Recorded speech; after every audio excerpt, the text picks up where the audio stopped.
أفلا ينظرون إلى الإبل كيف خلقت وإلى السماء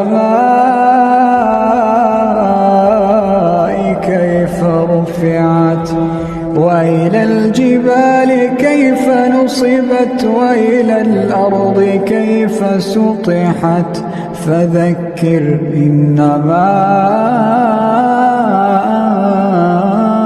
أنت مذكر لست عليهم بمسيطر إلا من تولى وكفر فيعذبه الله العذاب الأكبر.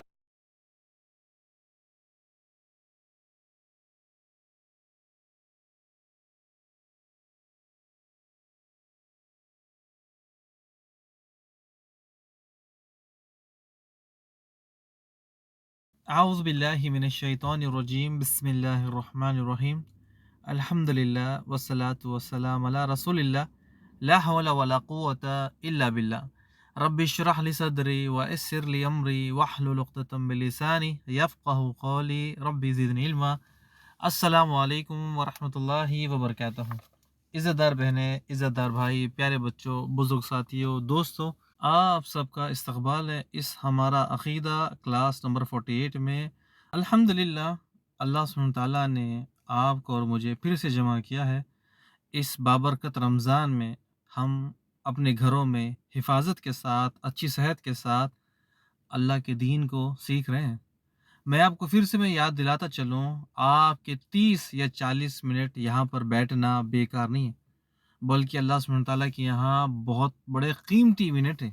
آپ اپنی محفل میں بیٹھے ہیں، اپنے گھر میں چھوٹے سے کمرے میں بیٹھے ہیں، صوفے پر بیٹھے ہیں یا ٹیبل پر بیٹھے ہیں یا کوئی ایسی معمولی جگہ پر بیٹھے ہیں جہاں اس کی کوئی ویلیو نہیں، لیکن اللہ کے یہاں یہ بڑے قیمتی لمحات ہیں.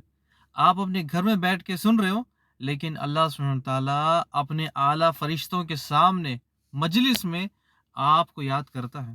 میں اور آپ بڑے خوش قسمت ہیں کہ اللہ سبحانہ تعالیٰ نے دنیا کے تمام لوگوں کو چھوڑ کر، دنیا میں ہزاروں لاکھوں کی تعداد میں انہیں چھوڑ کر آپ کو اور مجھے اس مجلس میں بٹھا رکھا ہے.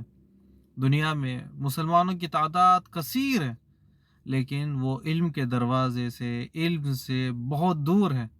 ہم اللہ سبحانہ تعالیٰ کا شکر ادا کرتے ہیں اور اللہ سے دعا بھی کرتے ہیں کہ اللہ سبحانہ تعالیٰ دنیا کے کام میں مشغول بزی نہ کر، بلکہ ہمیں علم کی مجالس میں بٹھا، ہمیں علم سے دور نہ کر ہمیں اپنا قریبی بنا لے. آمین یا رب العالمین. اور میں آپ تمام سے ریکویسٹ کرتا ہوں، آپ اپنے آپ کو اس راستے پر نہ چلائے جہاں شیطان چلتا ہے. ہمارے لیے دنیا میں کئی سارا وقت ہے، کیا ہم اس وقت کو اللہ کے راہ میں خرچ نہیں کر سکتے؟ بلکہ ہمیں سب سے زیادہ ضرورت اس دین کی ہے، اس علم کی ہے. ہمارے لیے اس علم کے راستے کے لیے وقت نہیں ہے، ٹائم نہیں ہے. دنیا کے اسکیجولز میں بزی ہے، شادی، نکاح، ولیمہ، پکنک، گارڈن، یہ تمام چیزیں ہیں. کیا ہمارے پاس اللہ کی خاطر کوئی وقت نہیں؟ یہ جو دنیا ہم جس میں زندگی گزار رہے ہیں، آپ جتنے بھائی بہن سن رہے، کسی نے اپنی اس زندگی کو 20% مکمل کر لیا، کسی نے 30%، کسی نے 40%، کسی نے 50%، کوئی 60، 70، 80 اور کوئی آخری لمحات میں ہے. یہ اللہ کی زمین ہے، اللہ کی ہوا ہے، اللہ کا مکان ہے. اللہ نے ہمیں رزق دیا، اللہ نے ہمیں پانی دیا. اللہ سبحانہ تعالیٰ ہم سے سوال کرے گا کہ میرے بندے، میں نے دنیا میں تجھے تمام چیزیں دی، تو نے حاصل کی؟ ہاں حاصل کی. اللہ میں نے کھایا پیا استعمال کیا. اللہ جب سوال کرے گا کہ تو نے کیوں پھر آخرت کے بارے میں نہیں سوچا، کیوں جہالت والی زندگی گزار دی، کیوں علم نہیں سیکھا، اور جب آخرت میں آتا ہے اور خالی ہاتھ. انبیاء اکرام آخرت کے دن سے ڈراتے تھے اور وہ چلے گئے. رسول اللہ صلی اللہ علیہ وسلم آئے، ہمیں ڈرایا آخرت کے دن سے، پھر چلے گئے. کئی سارے علماء کرام دنیا میں آئے، موجود ہیں، وہ ہمیں بھی آج بھی ڈراتے ہیں آخرت کے دن سے. میں آپ کو ڈراتا ہوں آخرت کے دن سے. اپنے وقت کو اپنے کنٹرول میں رکھیں، اور آپ کو اپنے بچوں کو ڈرانا ہے آخرت کے دن سے. ہمیں خود بھی ڈرنا ہے اور لوگوں کو بھی ڈرانا ہے. سب سے ضروری چیز یہ ہے کہ سب سے پہلے اپنے گھر سے شروعات کریں. دعوت کا کام سب سے پہلے گھر سے شروع کریں. ایسا نہیں کہ گھر میں میوزک، گانے، ڈانس، اللہ سبحانہ تعالیٰ کی نافرمانی ہوتی ہے اور پھر ہم لوگوں کو دعوت دینے کے لیے نکلے۔ سب سے پہلے ہمیں اپنے گھر کا ماحول ٹھیک کرنا ہے، اور جب گھر کا ماحول ٹھیک ہو جاتا ہے تو آٹومیٹکلی اللہ سبحانہ تعالیٰ لوگوں کے دل میں ہماری محبت ڈال دیتا ہے۔ ہمیں ہر بار ایک ہی سبجیکٹ کو چوز کرنا ہے کہ لوگوں کو کس طرح سے دعوت دے۔ تو جب لوگوں کو دعوت دینے کی باری آئے گی تو پھر ہمارے دل میں خود بخود انٹرسٹ آئے گا، محبت پیدا ہوگی، شوق ہوگا کہ میں خود علم سیکھوں اور لوگوں کو دعوت دوں۔ تو ضروری ہے کہ ہم اللہ سے پہلے دعا کریں کہ اللہ سبحانہ تعالیٰ سب سے پہلے مجھے ہدایت دے، میرے گھر والوں کو ہدایت دے، اور جس کو ہم دعوت دے رہے ہیں ان کے لیے دعا کریں۔ آگے بڑھتے ہیں۔ لاسٹ کلاس میں ہم نے ابراہیم بھائی سے کچھ ایسے جامع کلمات سنے جو ہمارے لیے بڑے قیمتی تھے۔ یہ تھوڑے الفاظ ٹف ہے، مشکل ہے، لیکن سب سے پہلے آپ کو گھبرانا نہیں ہے۔ اگر آپ کو کوئی چیز سمجھ میں نہیں آ رہی ہے، آپ میں سے کوئی ایسے بھائی بہن ہے جس نے یہ الفاظ کو پہلی بار سنا ہے، توحید ربوبیت، توحید الوہیت، توحید اسماء صفات، میں انشاءاللہ کوشش کروں گا کو اسے ان الفاظ کو اتنے آسانی سے آپ تک پہنچاؤں، آپ کو سمجھانے کی کوشش کروں، ایسے فارمولے سے سمجھاؤں جو جیسے میکس والا فارمولا تھا ایسے، تاکہ یہ تمام چیزیں آپ کے دل میں فٹ ہو جائے، کیونکہ دنیا کا سب سے زیادہ ضروری عقیدے والا جو علم ہے وہ ضروری ہے۔ اچھا، بنا تاخیر کے جو ہماری کلاس نمبر 46 تھی اس کے جو کوئز تھے پہلے اس کو حل کر لیتے ہیں، اس کے بعد پھر میں آگے بڑھتا ہوں۔ اس میں سب سے پہلے 1 2 3 سوال یہ تھے، 14 والا چوتھا جو سوال تھا وہ ہمارا چھوٹ گیا تھا۔ ہمارے کھانے پینے کا انتظام کون کرتا ہے؟ کیا قرآن مجید میں اس کے بارے میں کوئی واضح نصیحت ہے؟ جی، قرآن مجید میں کئی ساری جگہ مقامات پر موجود ہے۔ سورہ ذاریات، ان اللہ هو الرازق ذو القوۃ المتین، ایسے ہی سورہ حج آیت نمبر 58 میں وَإِنَّ اللَّهَ لَهُ خَيْرُ الرازقین، یا ایسے ہی اور جگہ مقاموں پر اللہ سبحانہ تعالیٰ ہمیں بتاتا ہے کہ میں رازق ہوں، میں کھانا دینے والا ہوں۔ تو ہمارے لیے ہمارا جو ایمان ہے اس میں مضبوط اگر ہو جائے گا تو پھر زندگی گزرنا آسان ہو جائے گی۔ اسی طرح سوال نمبر 5 تھا، زمین اور آسمان میں جو کچھ ہے وہ کس کا ہے؟ سورہ عمران کی آیت نمبر 29۔ اور ایسے ہی قرآن مجید کی کئی ساری کتابیں، کئی ساری آیتوں میں یہ موجود ہے کہ یہ تو دنیا کی جو تمام چیزیں ہیں وہ اللہ سبحانہ تعالیٰ کی ہے۔ زمین میں، آسمان میں، زمین کے اندر، پانی کے اندر، یہ تمام مخلوق، انشاءاللہ میں آگے اس کی تفسیر جو ہے ملک ہے نا اس کے ہم انشاءاللہ اس کے بارے میں جانیں گے۔ سوال نمبر 6 اور 7 دونوں کو ایک ساتھ لیتے ہیں، ٹائم کم ہو رہا ہے۔ کیا ان کلاسز کو بند کر دیں؟ کچھ سمجھ میں نہیں آ رہا ہے؟ اور آپ کا جواب مجھے مل گیا الحمدللہ، آپ کا پازیٹیو جواب مجھے ملا، نگیٹیو بھی ملے لیکن پازیٹیو زیادہ ملے۔ اور جو 7واں تھا، کیا رمضان میں کلاسز کی چھٹی کریں یا رمضان کے بعد دوبارہ شروع کریں؟ تو یہ بہت بڑا اجر کا کام ہے، اجر کا ثواب کا کام ہے جو ہم اس رمضان میں کر رہے ہیں۔ یہ بڑا بہترین مہینہ ہے، بس آپ تھوڑا سا صبر کریں، اس عقیدے سبجیکٹ کو پڑھیں گے، تھوڑا ٹف ہے لیکن یہ بہت ضروری ہے۔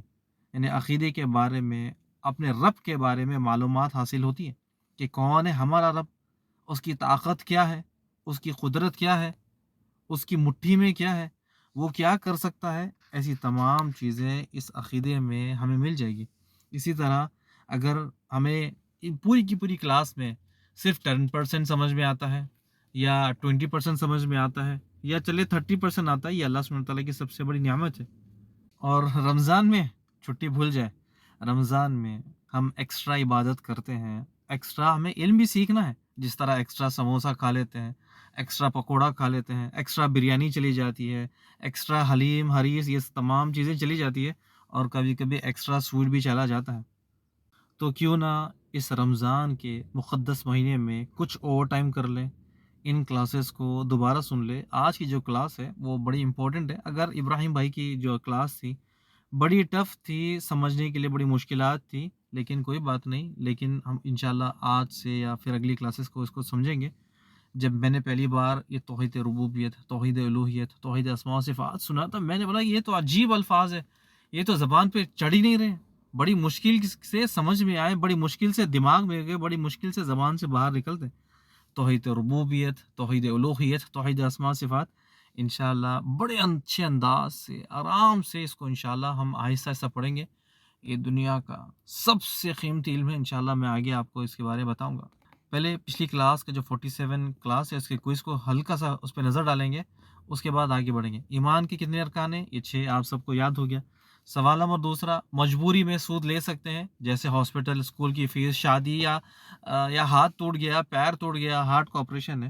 سب سے پہلے آپ یہ بات یاد رکھ لیں، مجبوری کیا ہے؟ کیا مجبوری میں ہم اللہ اس کے رسول کے ساتھ جنگ کر سکتے ہیں؟ کیا مجبوری میں کیا ہم اپنی ماں کے ساتھ زنا کر سکتے ہیں؟ یہ جو زنا کا الفاظ ہے نا، ہم بھائی بہن شاید وہ رکھتے ہیں اس کو منہ کالا کرنا یا پھر اس طرح سے۔ قرآن و حدیث میں اللہ کے رسول صلی اللہ علیہ وسلم نے کھل کر کہا، علماء کرام کھل کر کہتے ہیں کہ زنا کا مطلب زنا، ہم منہ کالا ضرورت نہیں ہے، زنا تو زنا، اس کو بتانا ضروری ہے کہ یہ چیز گناہ ہے۔ کیا مجبوری میں ہم اپنی ماں کے ساتھ زنا کر سکتے ہیں؟ کیا مجبوری میں ہم اپنے جسم کے اعضاء کٹ کر کر کسی کو دے سکتے ہیں؟ کیا مجبوری میں آپ میں سے کوئی اپنا کڈنی، مجبوری میں دل، مجبوری میں اپنی آنکھ یا پھر اپنی زبان دے سکتے ہیں؟ مجبوری ہاں ہوتی ہے، ایسی سچویشن جس میں کھانے پینے کے لیے کوئی چیز مہیا نہیں ہوتی، گھر میں کچھ نہیں ہے، تو کیا مجبوری میں ہم کچرے میں سے جا کر اٹھا کر کھا سکتے ہیں؟ کیا مجبوری میں ہم گٹر کا پانی پی سکتے ہیں؟ مجبوری میں جب کھانا نہیں ہے، کوئی چیز نہیں ہے، تو کیا جانور کا گو، پیشاب ہم پی سکتے ہیں؟ دیکھیں، ہم انسان بڑے سمجھدار ہیں، عقل مند ہے، ہوشیار ہے، بڑے چال باز ہے، ہمیں یہ تمام چیزیں پتہ ہے کہ مجبوری کیا ہے، ضرورت کیا ہے، لیکن سود کو ہم مجبوری کا نام ڈالیں، کسی بھی حالت میں سود نہیں لے سکتے۔ ایک بار ہمارے رب نے ہمیں فرما دیا کہ سود حرام ہے، بس حرام ہے۔ اب کیا ہمارے پاس کوئی ہیلہ ہے، کیا کوئی بہانہ ہے جو اپنے رب کو جواب دے؟ اللہ مجبور تھا اسی لیے سود لے لیا؟ اصل میں یہ اللہ سبحانہ تعالیٰ کا امتحان تھا، ہمارے رب کا امتحان تھا، تو اس نے سود لے لیا اور سود خور بن گیا۔ تو ضروری ہے کہ اس کو جانیں۔ سوال نمبر 3، رب کا معنی کیا ہے؟ رب کا معنی خالق، مالک، رازق، مدبر۔ سوال نمبر 4، توحید کی 3 قسمیں، توحید ربوبیت، توحید الوہیت، توحید اسماء و صفات۔ سوال نمبر 5، خالق کا مطلب کیا ہے؟ کریٹر، پیدا کرنے والا۔ اس کو انشاءاللہ ہم آگے جا کے پڑھیں گے، اس میں شارٹ میں بس آپ کو تمام چیزیں پتہ چل جائے۔ توحید کی 3 قسمیں، خالق کون ہے، مالک کون ہے، رازق آپ کو پتہ چل گیا۔ اب انشاءاللہ اس کو آگے لیں گے۔ اور سوال نمبر جو 6 تھا، مالک کا مطلب کیا ہے؟ ہر چیز کو پیدا کرنے والا، ہر چیز کا کنٹرول اسی کے ہاتھ میں۔ آج کی جو کلاس ہے، کلاس نمبر 48، اس کو ہم یہاں سے شروع کرتے ہیں۔ میں پھر سے کہہ دوں، ٹاپک اگر کسی بھائی بہن کے لیے نیا ہے، اگر وہ ان الفاظ کو نہیں جانتے، توحید ربوبیت، توحید الوہیت، توحید اسماء و صفات، کوشش کرے کہ آہستہ آہستہ اس کو سنے، یاد کرے، اور میں انشاءاللہ اتنے پیارے سمجھنے والے بچوں کو سمجھانے والے انداز سے سمجھاؤں گا تو آپ کو بالکل سمجھ میں آ جائے گا۔ چارٹ کے تھرو میں انشاءاللہ ابھی چارٹ اپلوڈ کروں گا تاکہ آپ کو سمجھ میں آ جائے۔ اور سب سے ضروری چیز، یہ سب سے بڑا قیمتی علم ہے۔ اللہ کے رسول فرماتے ہیں، طلب و علم، تمام مرد، عورت، بوڑھے، بچے، جوان، ہم سے پہلے، ہمارے بعد، آپ صلی اللہ علیہ وسلم فرماتے ہیں ہر کسی پر علم سیکھنا فرض ہے۔ ایک انسان کے لیے دین کا علم سیکھنا بہت ضروری ہے۔ تمام علوموں میں سب سے بہتر دین کا علوم ہے۔ دنیا کے علوم، دنیا کے ہی فائدہ دنیا کے حد تک ہی ہے، جیسے انجینئرنگ وہیں پڑھتے ہیں، یہیں پر ختم ہے، ڈاکٹر وہیں پر بنے، یہیں پر ختم ہو گیا، بزنس وہیں پر پڑھا اور یہیں پر ختم ہو گیا، اس کا فائدہ دنیا میں ہی مل گیا۔ لیکن سب سے زیادہ نفع مند والا، فائدہ مند والا وہ علم جو ہمیں دنیا میں بھی نجات دلوائے اور آخرت میں بھی، جو دونوں جگہ ہمیں فائدہ پہنچائے، انسان کو جہالت سے نکالے، تو وہ ہے دین کا علوم۔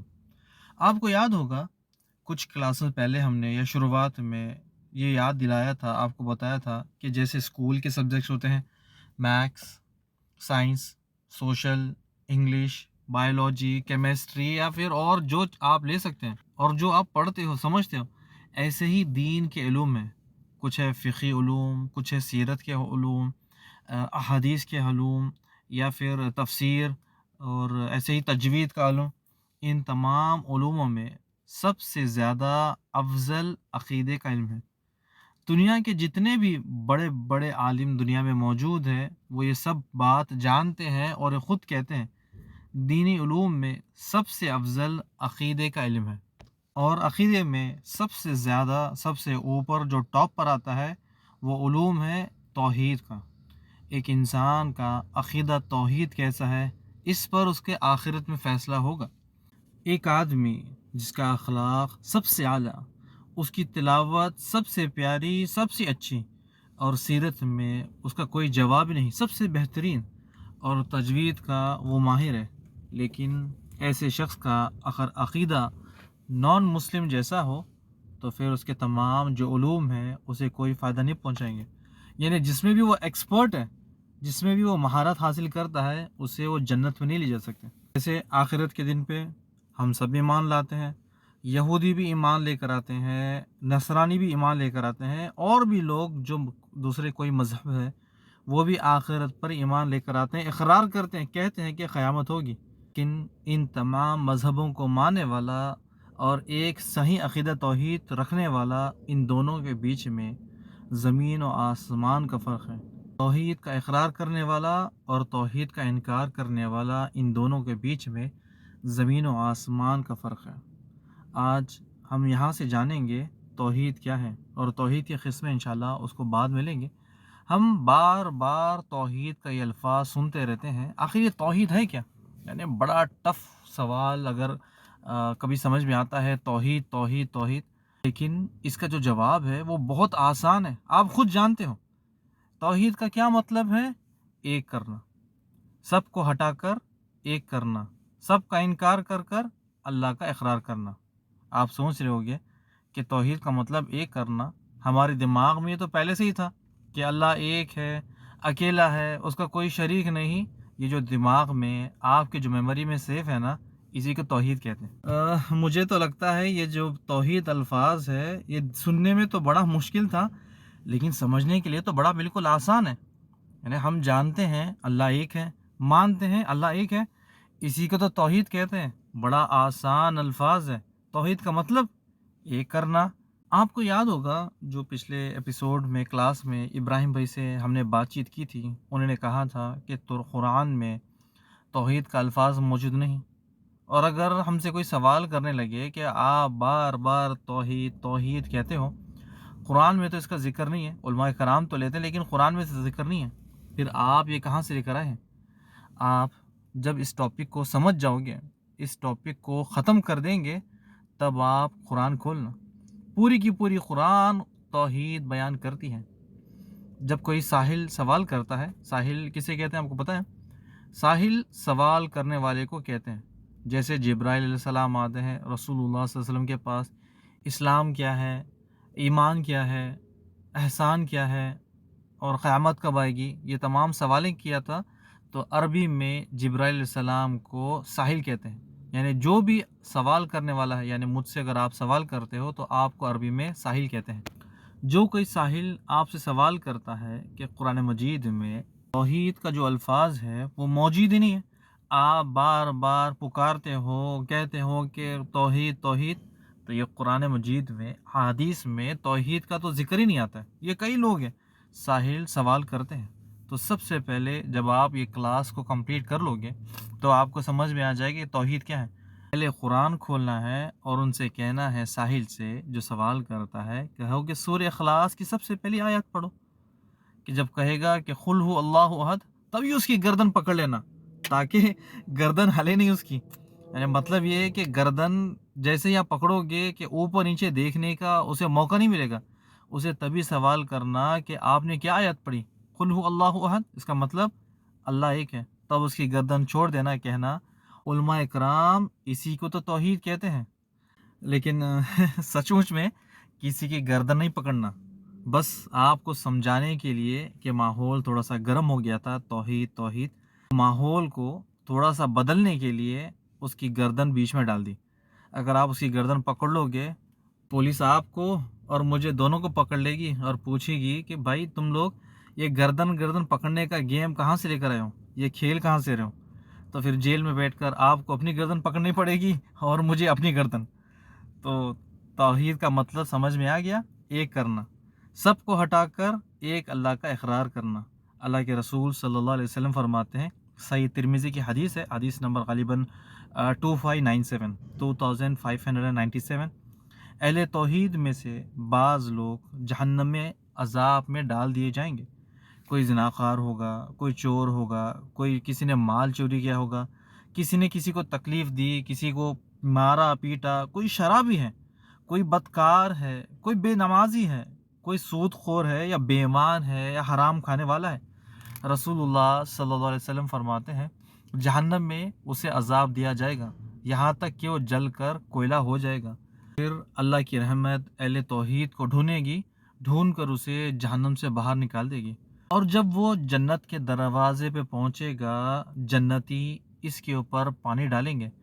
رسول اللہ فرماتے ہیں جیسے موتی اگتے ہیں نا، سمندر کے اوپر موتی اگتے ہیں، ایسے ہی یہ موتی جیسے اگے گا اور جنت میں داخل ہو جائے گا۔ اس حدیث ترمذی 2597 میں رسول اللہ صلی اللہ علیہ وسلم توحید کے بارے میں بتاتے ہیں۔ توحید رکھنے والا، اللہ کو ایک کرنے والا، اس کی وجہ سے اللہ سبحانہ وتعالیٰ اس کے تمام جو گناہ تھے اس کے سزا دے گا۔ جب اس کی سزا مکمل ہو جائے گی تو پھر وہ جنت میں آ جائے گا۔